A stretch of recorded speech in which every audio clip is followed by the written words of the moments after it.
नमस्कार दोस्तों।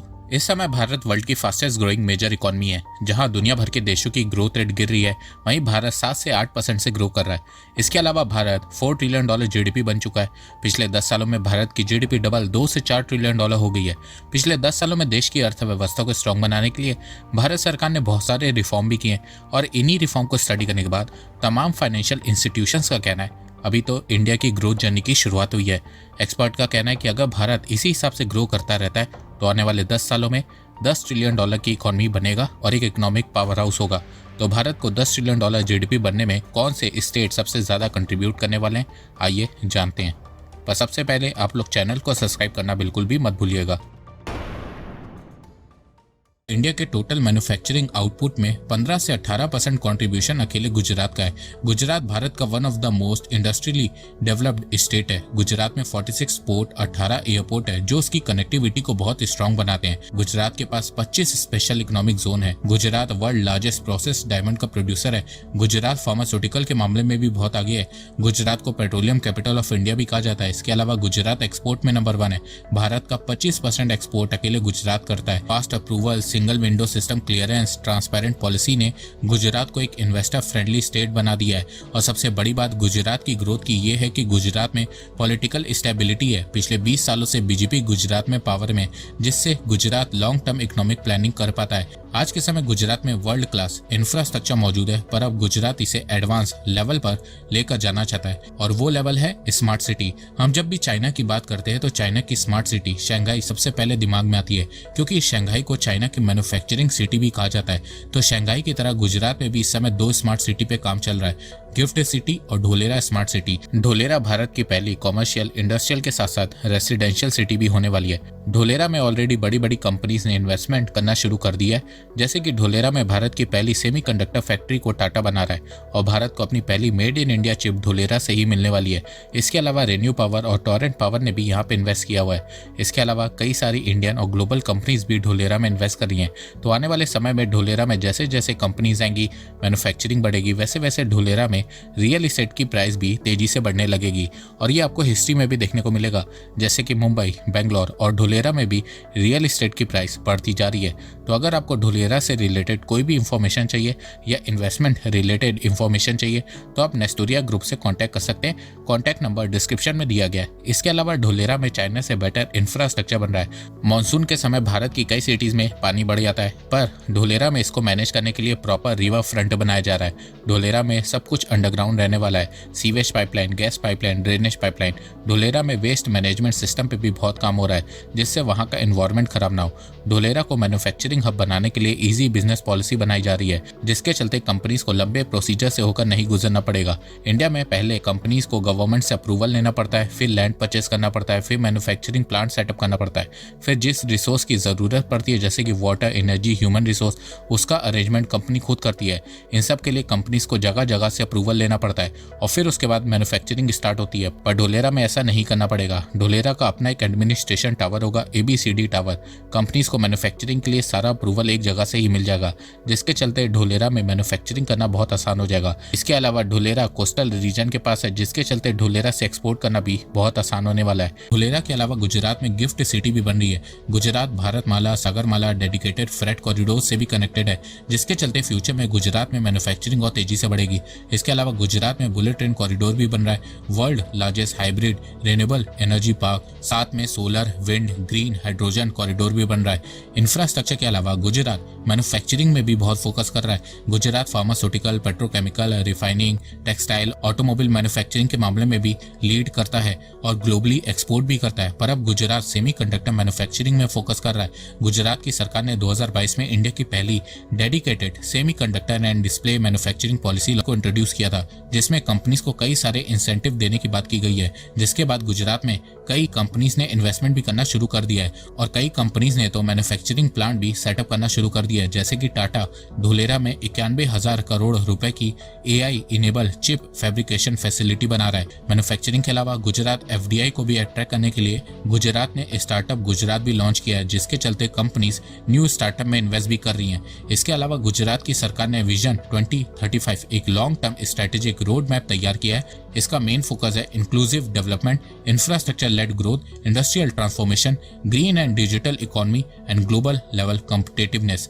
गुजरात विजन 2035 का गोल है एक ऐसा गुजरात जो सिर्फ इंडिया में नहीं पूरे एशिया में इकोनॉमिक लीडर हो। उत्तर प्रदेश को बीमारू प्रदेश कहते थे, पर अब उत्तर प्रदेश बीमारू से ट्रांसफॉर्म होकर भारत का ग्रोथ प्रदेश बनता जा रहा है।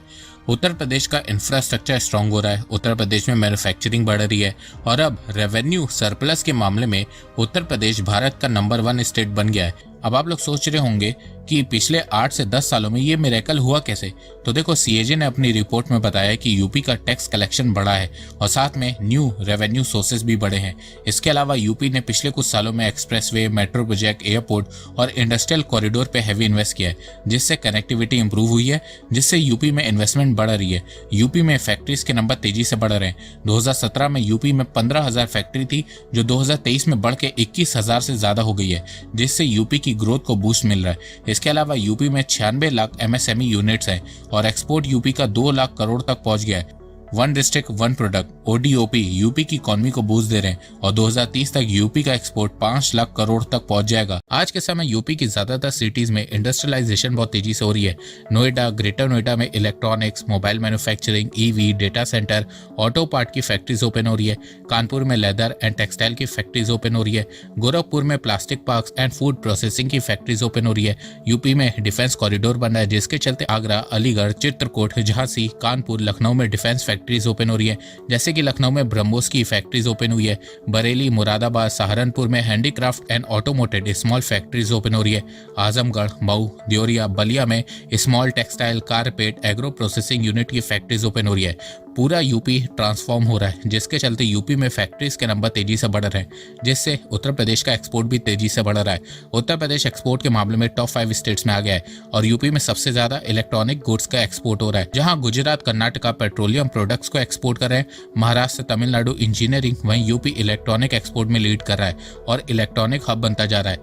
अब आप लोग सोच रहे होंगे कि यूपी में ये ट्रांसफॉर्मेशन हुआ कैसे। तो देखो, इसके पीछे 4 कारण है। पहला है सेफ एनवायरनमेंट।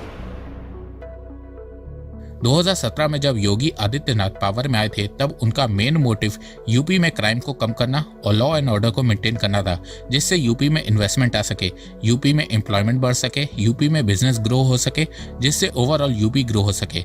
और देखा जाए तो ये हो रहा है। 7-8 सालों में ये सब चीजें बहुत कम हो गई हैं। यूपी में क्राइम अगेंस्ट वीमेन कम हुआ है, मर्डर केसेस कम हुए हैं, किडनैपिंग कम हुई है, रॉयट्स कम हुए हैं, रॉबरी कम हुई है, डकैती कम हुई है, डाउरी डेथ्स कम हुई है। यूपी में क्राइम को कम करने के लिए योगी गवर्नमेंट ने क्रिमिनल्स की इलीगल प्रॉपर्टी को डिमोलिश किया है, क्रिमिनल्स का एनकाउंटर किया है। तो जैसे जैसे यूपी में क्राइम कम होने लगा है, वैसे वैसे यूपी की डेवलपमेंट तेजी से हो रही है। कहा जाता है ना कि जिस घर में शांति होती है उसी घर में लक्ष्मी आती है, वही यूपी के साथ हो रहा है। यूपी में इंफ्रास्ट्रक्चर इंप्रूव होने से ट्रैवलिंग में टाइम सेव हो रहा है, जिससे पैसा बच रहा है, लॉजिस्टिक कॉस्ट कम हो रही है, जिससे इन्वेस्टमेंट बढ़ रही है और इन्वेस्टमेंट बढ़ने से ज्यादा फैक्ट्रीज ओपन हो रही है। इसके समय यूपी में 1-2 कंपनी इन्वेस्ट नहीं कर रही है, कई सारी कंपनीज इन्वेस्ट कर रही है। यूपी भारत का इलेक्ट्रॉनिक हब बनता जा रहा है। भारत में उत्तर प्रदेश स्मार्टफोन मैन्युफैक्चरिंग में नंबर 1 है। देश का 55% स्मार्टफोन और 50% स्मार्टफोन कंपोनेंट उत्तर प्रदेश में मैन्युफैक्चर होता है। इस समय उत्तर प्रदेश में 14 स्पेशल इकोनॉमिक जोन है और 3 इलेक्ट्रॉनिक मैन्युफैक्चरिंग के क्लस्टर हैं। उत्तर प्रदेश सेमीकंडक्टर मैन्युफैक्चरिंग पे भी फोकस कर रहा है। भारत की 6th सेमीकंडक्टर फैसिलिटी यूपी के जेवर एयरपोर्ट के पास सेटअप हो रही है और ऐसे ही ना जाने आपको कितने और कंपनीज देखने को मिल जाएंगी जो यूपी में इन्वेस्टमेंट कर रही हैं। अब ये सब देखने के बाद आप जानना चाहोगे कि कंपनीज तमिलनाडु, गुजरात, महाराष्ट्र, कर्नाटका को छोड़ के यूपी में क्यों इन्वेस्ट कर रही हैं। तो देखो, इसके पीछे उत्तर प्रदेश के चीफ मिनिस्टर योगी आदित्यनाथ जी की पॉलिसीज और विजन है। 10 साल पहले भारत का कोई भी इंसान ये प्रिडिक्ट नहीं कर सकता था कि उत्तर प्रदेश में ग्रैंड स्केल में मैन्युफैक्चरिंग हो सकती है और यूपी भारत का मैन्युफैक्चरिंग हब बन सकता है। पर योगी जी ने ये कर दिखाया है और अगर योगी जी आने वाले 10 साल उत्तर प्रदेश के चीफ मिनिस्टर रहते हैं तो उत्तर प्रदेश 100% भारत का नेक्स्ट मैन्युफैक्चरिंग हब बन जाएगा, क्योंकि मैन्युफैक्चरिंग को बूस्ट देने के लिए सबसे जरूरी चीज होती है इंफ्रास्ट्रक्चर। और पिछले 8 से 10 सालों में यूपी में इंफ्रास्ट्रक्चर बहुत तेजी से डेवलप हो रहा है। इंफ्रास्ट्रक्चर के अलावा यूपी गवर्नमेंट कंपनीज को बहुत सारे इंसेंटिव और सब्सिडीज दे रही है, जैसे कि 50% capital subsidy, 70% discount on land, 100% exemption on stamp duty. इसके अलावा उत्तर प्रदेश में मैन्युफैक्चरिंग को बढ़ाने के लिए योगी गवर्नमेंट ने कई सारी स्कीम भी लॉन्च करी है, जैसे कि Uttar Pradesh electronic manufacturing policy 2020, UP defence industrial corridor, integrated manufacturing and logistic cluster, Uttar Pradesh expressway industrial development authority, UP textile and garmenting policy 2022, EV manufacturing and mobility policy. इसके अलावा यूपी में इंटरनेशनल ट्रेड शो होता है। योगी जी का ग्रैंड प्लान यूपी में 27 manufacturing cluster बनाने का है। इसके अलावा योगी गवर्नमेंट इलेक्ट्रॉनिक कंपोनेंट की मैन्युफैक्चरिंग को बढ़ाने के लिए 10,000 करोड़ रुपए की स्कीम को भी लॉन्च करने का प्लान कर रही है। यूपी में एमएसएमई छोटे उद्योग को बढ़ाने के लिए 15 इंडस्ट्रियल जोन को बनाने की बात हो रही है। आने वाले 10 सालों में योगी गवर्नमेंट यूपी को भारत का नंबर 1 स्टेट बनाना चाहती है और उसके लिए योगी गवर्नमेंट ने एक रोड मैप तैयार किया है कि वो 4 core sector manufacturing, IT, tourism और एग्रीकल्चर पे सबसे ज्यादा फोकस करेंगे। साथ में यूपी के इंफ्रास्ट्रक्चर को स्ट्रॉन्ग बनाने में ध्यान देंगे। महाराष्ट्र भारत का इंडस्ट्रियल और फाइनेंशियल स्टेट है। महाराष्ट्र के पास मुंबई और पुणे जैसी सिटीज हैं। मुंबई को भारत का फाइनेंशियल कैपिटल कहा जाता है। मुंबई में आपको सभी बड़ी बड़ी कंपनीज, बैंक्स, फाइनेंशियल सर्विसेज के हेड ऑफिस मिल जाएंगे। मैन्युफैक्चरिंग यूनिट देखने को मिल जाएगी। पुणे को महाराष्ट्र का एजुकेशनल हब कहा जाता है। इसके अलावा पुणे में आपको बड़ी बड़ी IT कंपनीज के ऑफिसेस देखने को मिल जाएंगे। इसके अलावा फ्यूचर में महाराष्ट्र भारत का पहला $1 ट्रिलियन इकोनॉमी स्टेट बन सकता है। महाराष्ट्र के पास सब कुछ है, रिसोर्सेस है, एग्रीकल्चर है, इंडस्ट्री है, IT सेक्टर है, स्किल्ड लेबर फोर्स है।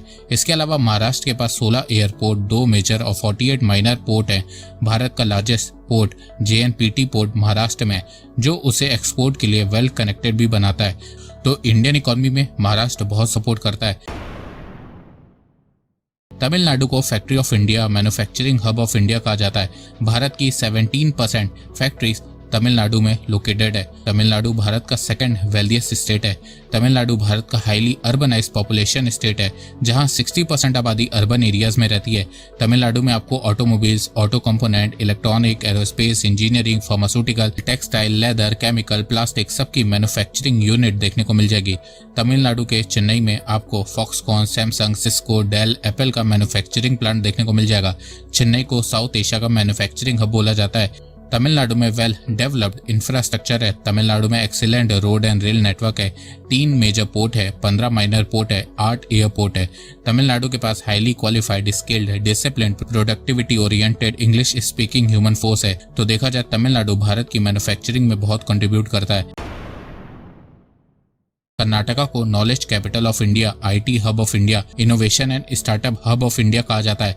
वर्ल्ड का 4th largest technology cluster Karnataka में। कर्नाटका के पास बेंगलुरु है और बेंगलुरु में आपको 400 से ज्यादा ग्लोबल R&D सेंटर और 4000 से ज्यादा स्टार्टअप देखने को मिल जाएंगे।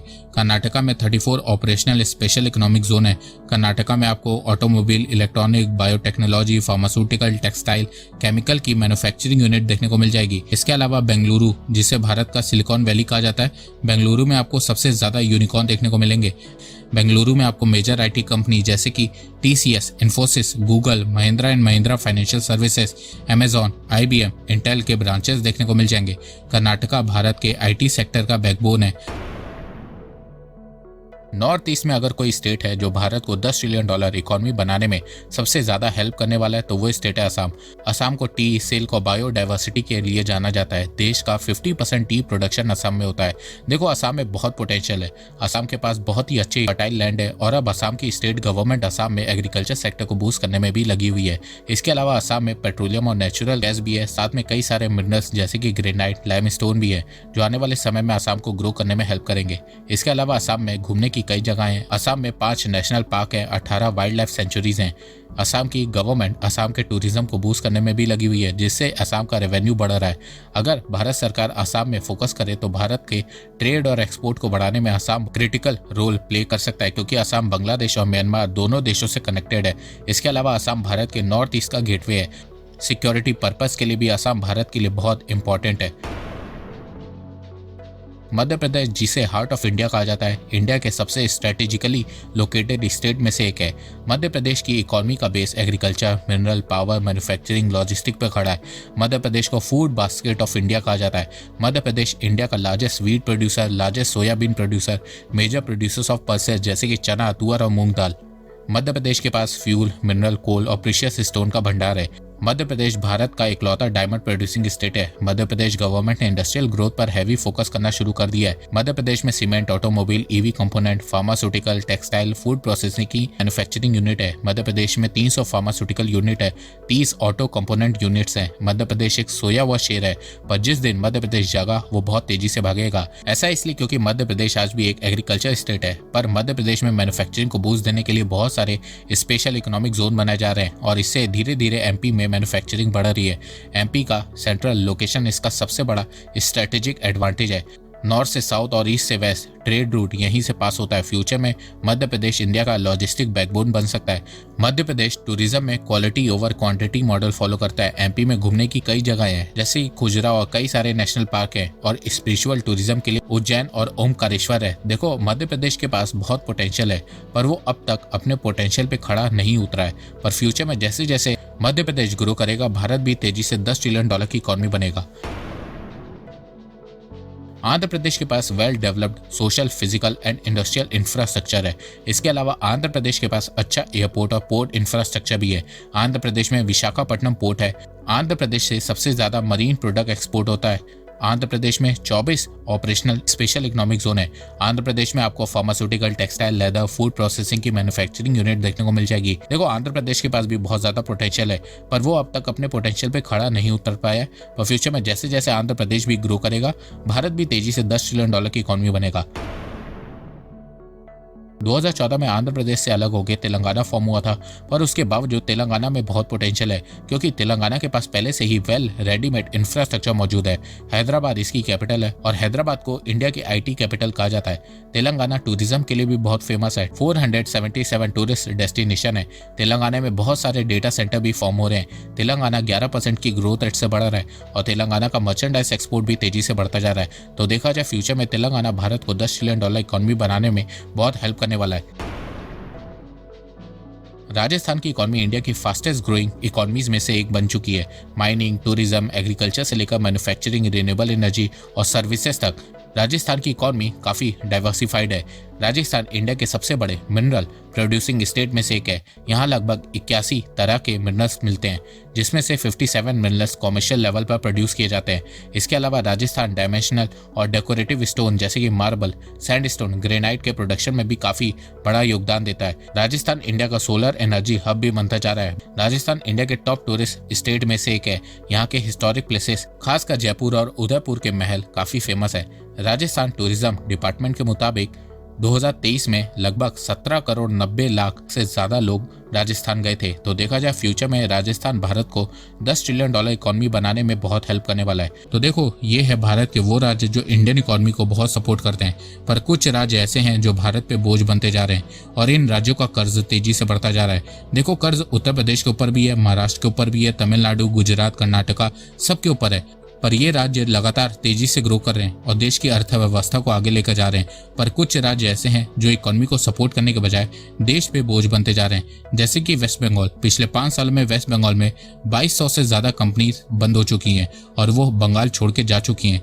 बंगाल का कर्ज बढ़ता जा रहा है, बंगाल में क्राइम बढ़ता जा रहा है, इलीगल बांग्लादेशी के नंबर बढ़ते जा रहे हैं। 1947 में जब भारत को आजादी मिली थी, तब कहा जाता था कि बंगाल इंडियन इकोनॉमी में मेजर कंट्रीब्यूटर बनेगा, पर आज के समय बंगाल भारत के लिए बोझ बनता जा रहा है। बंगाल के अलावा पंजाब का हाल भी बहुत ज्यादा खराब है। पंजाब की सरकारों ने लोगों को फ्रीबी दे दे के पंजाब का कर्ज इतना ज्यादा बढ़ा दिया है कि पंजाब गवर्नमेंट को हर साल अपने बजट का एक बहुत बड़ा हिस्सा सिर्फ कर्ज के इंटरेस्ट को पे करने में खर्च करना पड़ता है और साथ में सब्सिडीज देने में भी खर्च करना पड़ता है, जिसके चलते पंजाब की सरकार इंफ्रास्ट्रक्चर, एजुकेशन, हेल्थ केयर में खर्चा नहीं कर पाती है और आज के समय पंजाब भी इंडियन इकोनॉमी पे बोझ बनता जा रहा है। मार्च 2022 में जब आम आदमी पार्टी पंजाब में पावर में आई थी, तो पंजाब का कर्ज 2.8 लाख करोड़ रुपीस था, जो 3 साल में बढ़ के 4 लाख करोड़ को क्रॉस कर गया है। इसके अलावा केरला भी अब पहले जैसा नहीं रहा है। केरला भी इकोनॉमिक क्राइसिस को फेस कर रहा है। केरला का कर्ज बढ़ता जा रहा है, कमाई कम होती जा रही है। केरला की प्रॉब्लम यह है कि वहां की सरकारों ने कभी भी इंडस्ट्रीज के बारे में नहीं सोचा, आईटी सेक्टर के बारे में नहीं सोचा, सिर्फ रेमिटेंस और टूरिज्म के ऊपर निर्भर है। अब हुआ ये कि 2020 में पेंडेमिक आया और केरला के दोनों मेजर अर्निंग सोर्सेस कम हो गए, जिसके बाद केरला को लोन लेना पड़ा और केरला का कर्ज बढ़ता गया। केरला के पास रेमिटेंस और टूरिज्म के अलावा और कोई मेजर सोर्स ही नहीं था इनकम का, इसीलिए केरला अब इकोनॉमिक क्राइसिस को फेस कर रहा है। इसके अलावा हिमाचल प्रदेश भी फाइनेंशियल क्राइसिस को फेस कर रहा है। हिमाचल का कर्ज 1 लाख करोड़ रुपए पहुंच रहा है। हिमाचल की सरकार के पास गवर्नमेंट एम्प्लॉयज की सैलरी और पेंशन देने के लिए पैसे नहीं है। हिमाचल की इकॉनमी भी फ्रीबीज के चलते बर्बाद हुई है। 2022 में जब कांग्रेस पावर में आई थी तब उन्होंने कई फ्रीबीज के वादे किए, पर अब हिमाचल का कर्ज इतना ज्यादा बढ़ गया है कि फ्रीबीज तो दूर की बात है, कांग्रेस की सरकार एम्प्लॉयज को सैलरी और पेंशन टाइम पर नहीं दे पा रही है।